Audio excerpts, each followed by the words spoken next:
And welcome back, everyone. Welcome back. Ooh, I apologize for the extended break, but we have returned. We returned with our second series of the night with the round of 16. And if you're in the chat, you know what time it is. It's time to gamba because predictions are now open. Place your bets on how you think the series will unfold.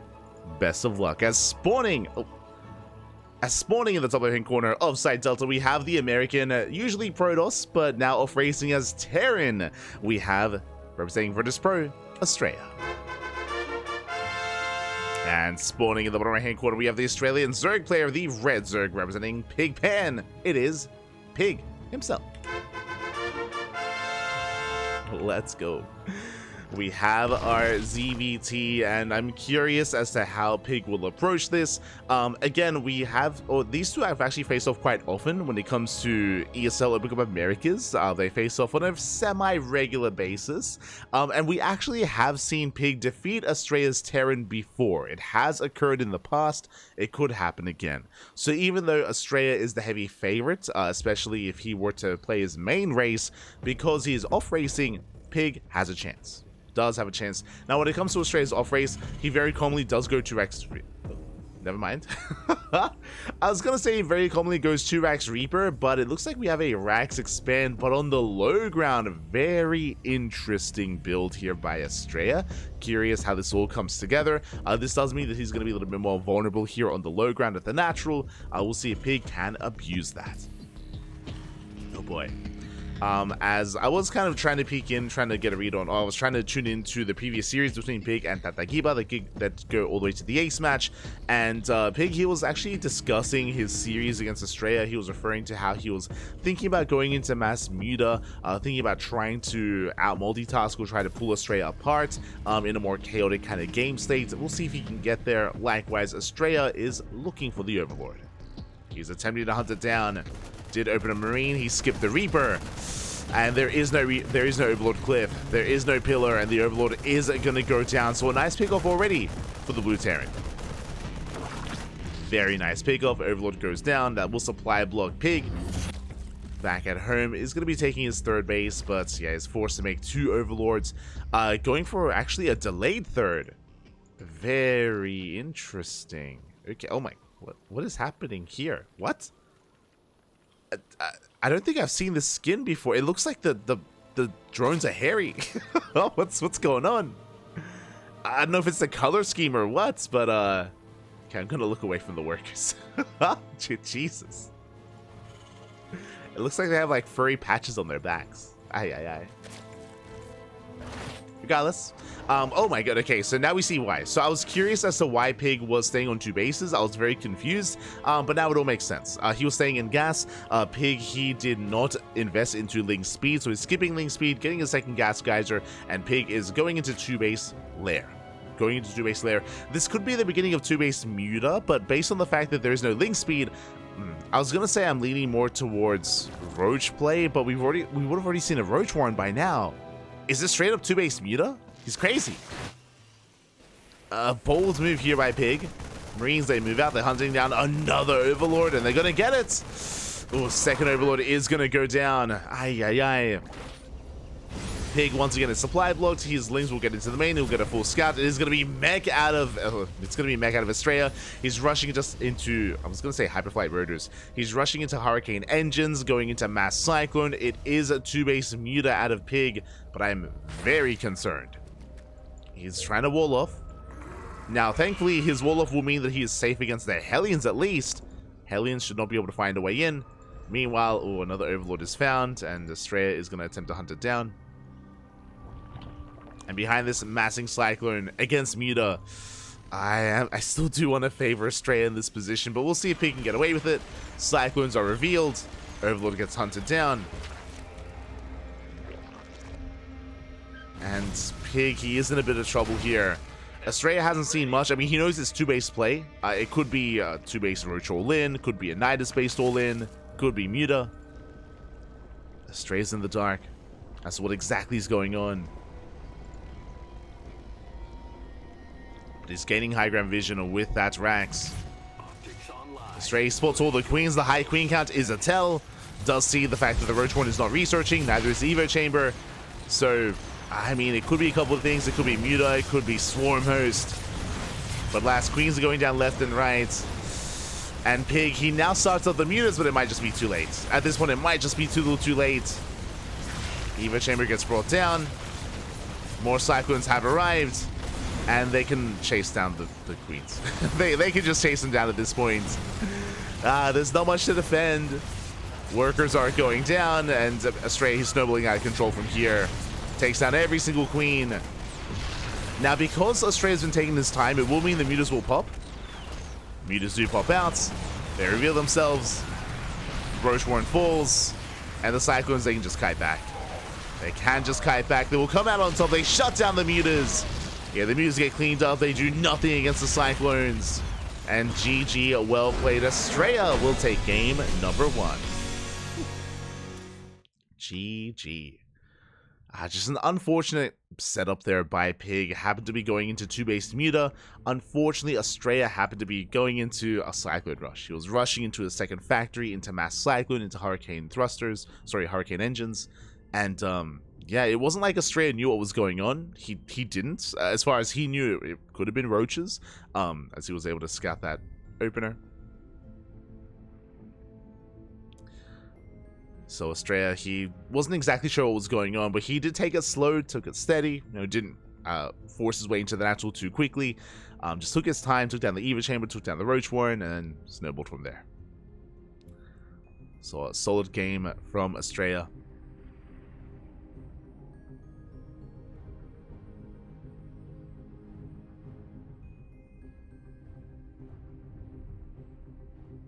And now we're getting ready for the second game. Getting ready for game 2. I'm hoping Pig can get into his build this time and get into the mid game, but a lot of it I do feel like will depend on Astrea's approach as well. Clearly Astrea, he's not afraid to be hyper aggressive and be in the face of his opponent. Oh boy. And I doubt we're going to be seeing a Cyclone rush like that again, but Astrea has potential. Clearly. He's got builds, Pap. He's got builds.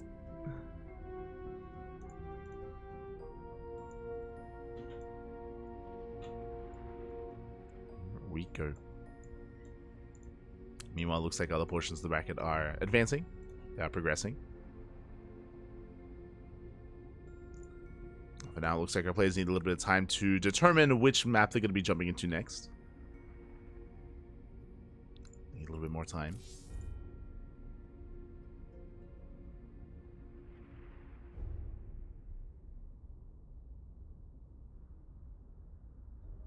I want to say that's... What was that? I think Amphion is a choice. It's either Amphion or maybe Alkyone. We'll see. We shall see. Otherwise, hope everyone in the chat has been doing well. Saw Doom earlier. I see Frost as well. Plaza. Facebook, of course. Bienvenidos. Bienvenidos. Still in the early rounds of the tournament. When it comes to the rest of the event, it looks like there are players waiting. Solar. Solar is waiting for the winner of the series, so it's either going to be a Solar versus Astrea or Solar versus Pig. There is still potential there. Likewise, Shameless still mid-series versus Epic. Likewise, Björn did take down Bomyoja, waiting for the winner of Shameless and Epic as well in the quarterfinals. Shin versus Nickrank has begun a very spicy series. Nickrank takes down Maples 2-1. Now facing off against Shin in that quarterfinals. Trap waiting for the winner of Geralt, Foxer, and Zero. Looks like the lower half of the bracket is slowly progressing. Looks like, yeah, it's going to take a little bit longer to get those matches underway. Important to take note, though, is that we are missing some of the Europeans that we typically expect to see. I'm referring to Clem and Max Max. Clem and Max Max are not here. We have Geralt and Nickrank at least, alongside Shameless.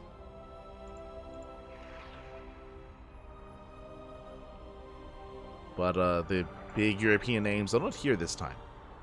Not this morning, at least.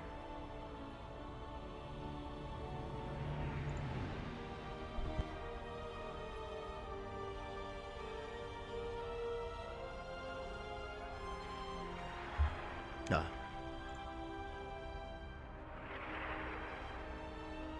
we go. So we're jumping into game 2. And we have our map. It is Amphion. Let's go. Nikachu. I did see Nikachu. True.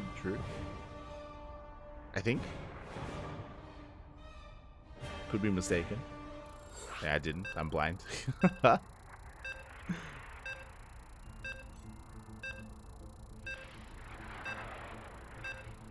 here we go.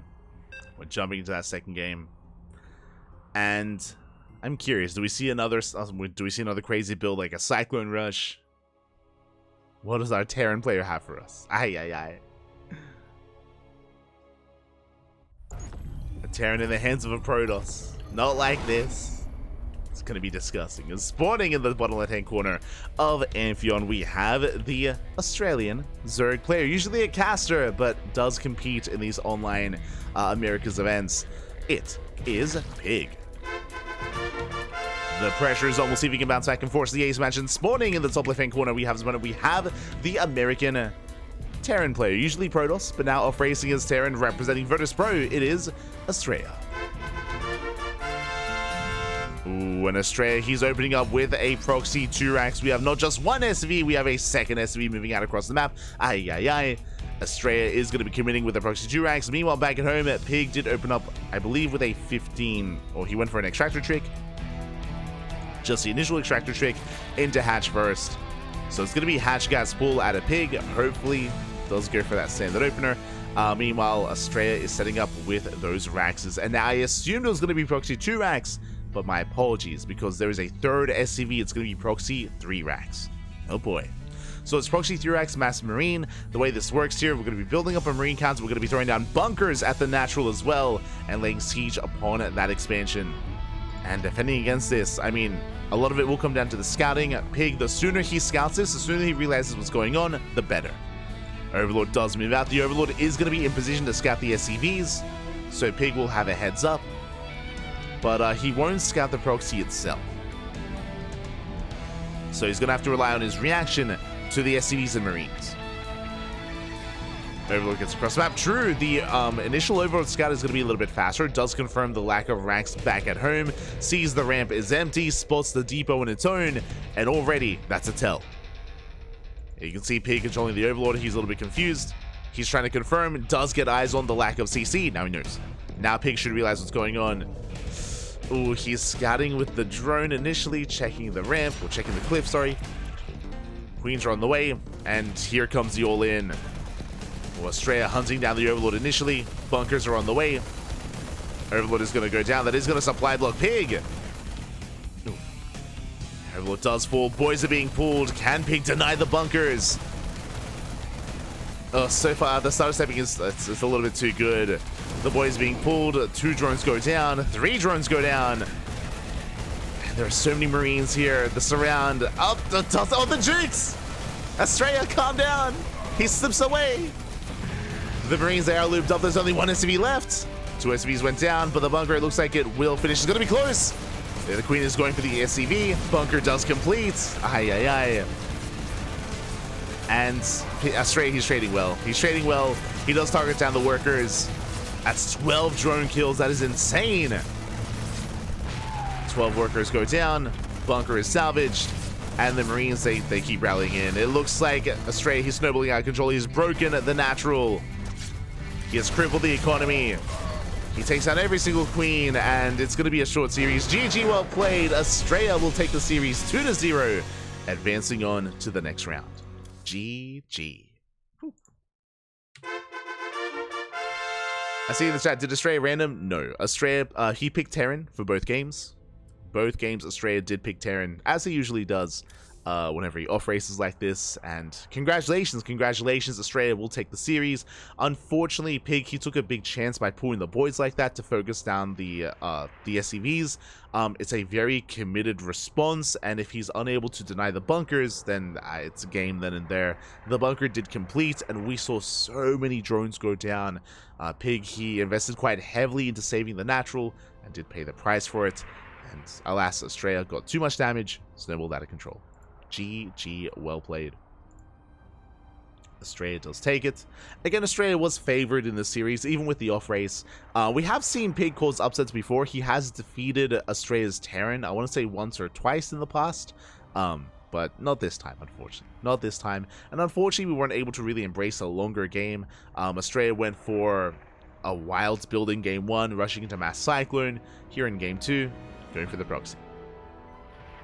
With that, GG, well played. And with that, we have our next series. Astrea, he advances on into the quarterfinals, where he's going to be facing off against Solar in a PvZ. You know, Astrea, he typically off races against the more semi-pro players or amateur players, but against a player like Solar, should be main racing. Should be picking that main race. Should be seeing that PvZ. Let's go.